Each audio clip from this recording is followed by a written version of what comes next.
Warahmatullahi wabarakatuh. Selamat pagi anak-anak. Apa kabar hari ini? Mudah-mudahan selalu dalam keadaan sehat dan selalu dalam lindungan Allah ya. Nah, hari ini kita mulai aktivitas efektif seperti pembelajaran daring sebelumnya. Nah, kita hari ini masuk ke tema 6 tentang panas dan perpindahannya. Ini tema 6 ya, maksudnya bukan tema 1. Subtema 1 pembelajaran pertama. Nah, Ibu akan sedikit membahas mengenai materi atau video yang telah Ibu kirimkan kemarin. Nah, ada suhu dan kalor atau panas. Nah, suhu yaitu besaran yang menyatakan derajat panas suatu benda atau ukuran untuk menyatakan panas atau dinginnya suatu benda. Nah, contohnya suhu untuk mengetahui suhu badan manusia, misalnya apakah panas atau tidak. Nah, satuan suhu adalah Celcius. Berapa derajat Celcius? Contohnya suhu badan Budi adalah 36 derajat Celcius. Nah, alat ukur panas yaitu adalah termometer. Nah, sedangkan panas atau kalor, panas bisa disebut juga dengan kalor. Nah, salah satu energi yang dapat diterima dan dilepaskan oleh suatu benda atau energi yang berpindah dari benda bersuhu tinggi ke benda yang bersuhu rendah. Nah, satuan kalori ini adalah kalori. Alat untuk mengukur panas adalah kalorimeter. Nah, sumber energi panas. Nah, sumber energi panas ada 4, yaitu matahari, api, listrik, dan gesekan antara dua benda. Contohnya gesekan antara kedua buah telapak tangan. Apabila kita terus menggesekkan kedua telapak tangan, maka akan terjadinya energi panas atau timbulnya energi panas. Nah, telapak tangan kita akan menjadi hangat. Nah, selanjutnya perubahan benda akibat perubahan suhu, yaitu ada pemuaian dan penyusutan. Nah, untuk materi itu akan lebih lanjut nanti belajar di subtema 2. Nah, kita ke suhu dan kalor. Tadi sudah sedikit membahas suhu dan kalor. Nah, ini boleh kalian catat di buku agar kalian tidak lupa. Nah, di sini ada sebuah gambar, yaitu ada gambar yang ibu sedang menjemur pakaian, ada orang yang sedang memakai pakaian lengkap, pakaian dalam cuaca dingin, dan ada juga yang sedang memasak air di kompor. Nah, ini juga termasuk peristiwa dalam perubahan suhu. Nah, ini adalah peristiwa-peristiwa yang bersangkutan dengan suhu dan kalor.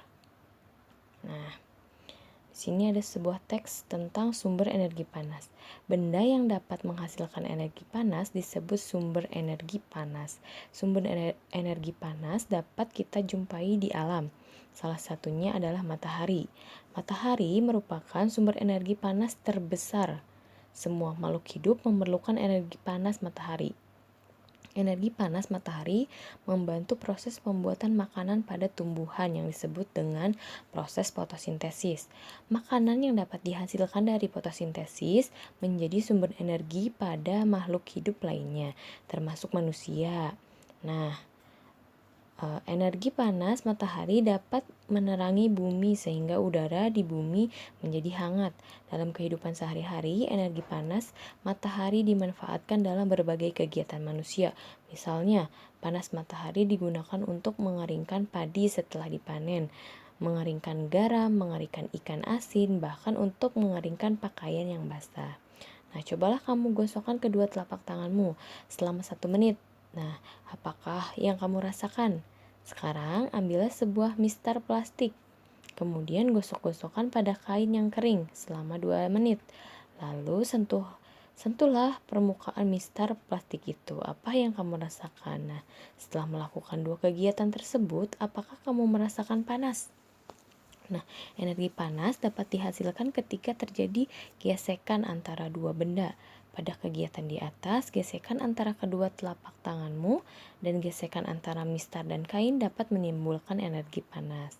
Nah, selain matahari dan gesekan antara dua buah benda, energi panas juga dapat diperoleh dari api. Pada zaman dahulu, orang mendapatkan api dengan cara menggosokkan dua buah batu yang kering sampai keluar percikan api. Selain itu, nenek moyang kita dahulu menggunakan kayu kering, lalu digosokkan dengan tanah yang kering sampai keluar api. Nah, ternyata gesekan dua benda antara dua batu kering dan gesekan antara kedua kayu kering dapat menghasilkan energi panas berupa api. Nah, saat ini api mudah dihasilkan dari korek api dan kompor. Nah, di sini di halaman 3 ada pertanyaan-pertanyaan yang berkaitan dengan teks di atas. Nah, apakah yang dimaksud dengan sumber energi panas? Sebutkan paling sedikit 2 sumber energi panas. Yang ketiga, apa manfaatnya? Yang keempat, tunjukkan cara sederhana untuk membuktikannya. Yang kelima, bagaimana cara nenek moyang untuk mendapatkan api. Dan yang terakhir, mengapa api sangat penting. Nah, dan selanjutnya ada tugas mengenai masih berkaitan dengan teks yang tadi. Apa judul bacaan di atas? Nah, lalu yang kedua, tuliskan kata-kata kunci pada setiap paragraf di atas. Nah, contohnya kata kunci itu adalah kata-kata yang kamu anggap penting dalam satu paragraf. Nah, contohnya di paragraf 1 ada sumber energi panas, sumber energi, dan proses fotosintesis. Nah, yang kedua kalian cari sendiri sampai paragraf keempat. Dan yang ketiga, apakah yang dapat kamu simpulkan dari bacaan tersebut? Nah, kalian simpulkan setelah kalian membaca teks yang ini.